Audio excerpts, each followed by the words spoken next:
Michael Chandler versus Paddy Pimblett is just a couple of weeks away, and I think that there's a big difference in levels between both of these guys, and I think this fight is really not going to be that close. I looked at the odds today, and Michael Chandler is an underdog against Paddy Pimblett, and I find that crazy, and I want to break this fight down because I don't think that at all. I don't think Michael Chandler should be the underdog at all, and I think there's a big skill difference. So first, let's just start off with the tail of the tape. Let's break these guys' stats down. Paddy Pimblett is 5'10".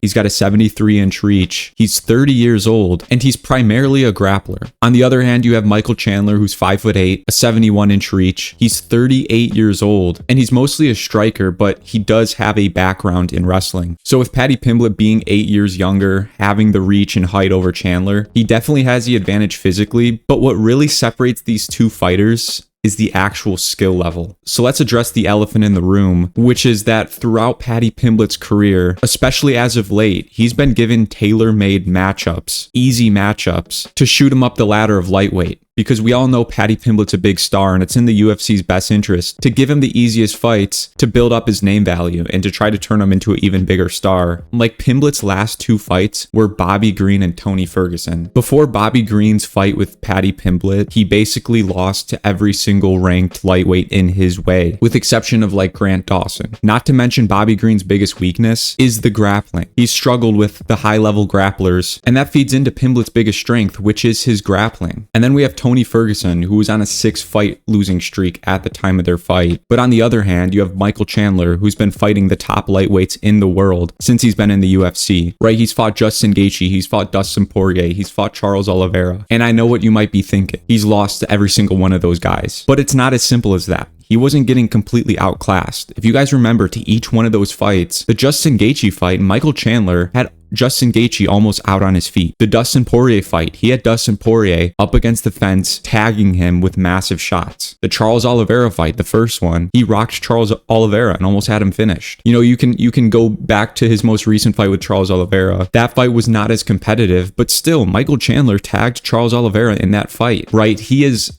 giving trouble to the biggest and highest level lightweights in the division. So he's not levels below these top guys. Whereas Paddy Pimblett's never faced an actual high level lightweight ever. And I think that's where there's a real difference, not only the experience that Michael Chandler has, but I think Michael Chandler is actually more skilled than Paddy Pimblett, especially in the striking, right? I know what you guys might be thinking. Oh, Chandler's just a dumb brawler. But you can't just look at the way he fights with the pressure and the wildness of his fighting style. You can't look past the actual skill he has, because he is landing on the best of the best guys, and he's almost finishing some of the best guys. He might not have the best striking defense, but I think Paddy Pimblett's striking is much worse, where I think his defense is not that great, and I think his offense is not that great on the feet. I think the only thing about Michael Chandler that you can really count against him is his age.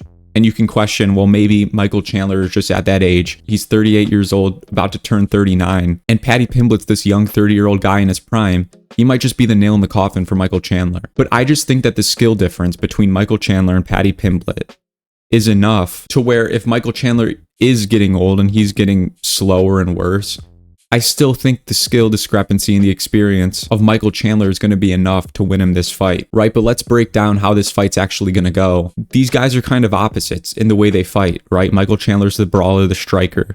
Paddy Pimblett likes to take it to the ground. So when this fight starts, I think Paddy Pimblett, by the way, this is a 5-rounder. Paddy Pimblett's going to go for the takedown. He's eventually going to try to shoot for a takedown. And I think that background of Michael Chandler with the wrestling is going to be a tough go for Paddy Pimblett. I don't think he's going to have much success taking Michael Chandler down. I really don't.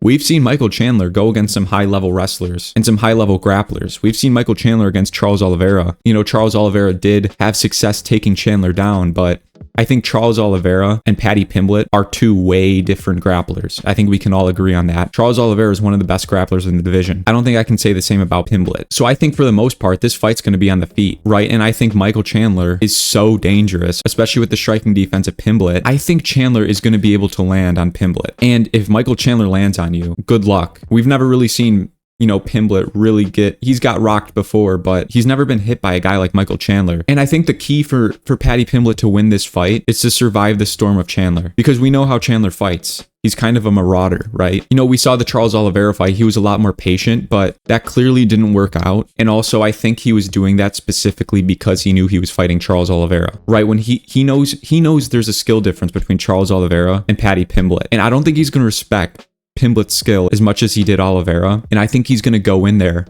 and try to get an early knockout. And I think the best thing for Pimblett to do is try to weather the storm, because we know Chandler does not have the greatest cardio. And if Pimblett plays the long game and he tries to draw Chandler out, maybe lose the first 2 rounds, and try to grapple with Chandler later in the fight, in the 3rd round, 4th round, 5th round, I think he could potentially tire out Chandler to the point where he can have success in the grappling. I just don't see that happening, though. I think Chandler's going to be able to stuff the takedowns.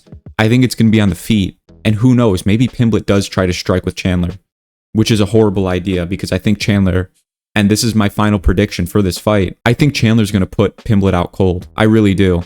And I think this is going to be a good win for Chandler. I just think the striking discrepancy, the skill difference between these two guys and the experience is what really is going to put Chandler ahead. Because I don't see this fight going to the ground. I really don't. I don't think Pimblett has the skill to hold Chandler down, or even maybe take him down. I might be really wrong on this one, but based off of what I've seen from both of these guys, I have a hard time picking Pimblett. I just don't think he's at that level, especially when his last fight was Bobby Green. And he looked great against Bobby Green. He finished him very quickly. He got to the ground, but that was an instance where there's a big hole in a guy's game, and it fed right into Pimblett's style. Michael Chandler is a hard matchup for Pimblett. This isn't, a glaring weakness that Pimblett can use his strength against. It's the complete opposite. And I think he's going to be stuck on the feet, and I think he's going to have big problems. So if Paddy Pimblett can't weather the storm against Michael Chandler, I think he's going to be in for a tough night. But let me know what you guys think about this fight. Who do you guys think is going to win? Do you guys think this is even close at all? I have a hard time thinking that this is going to just be a war that goes 5 rounds. But let me know your guys' thoughts in the comments below. I'll see you guys in the next one.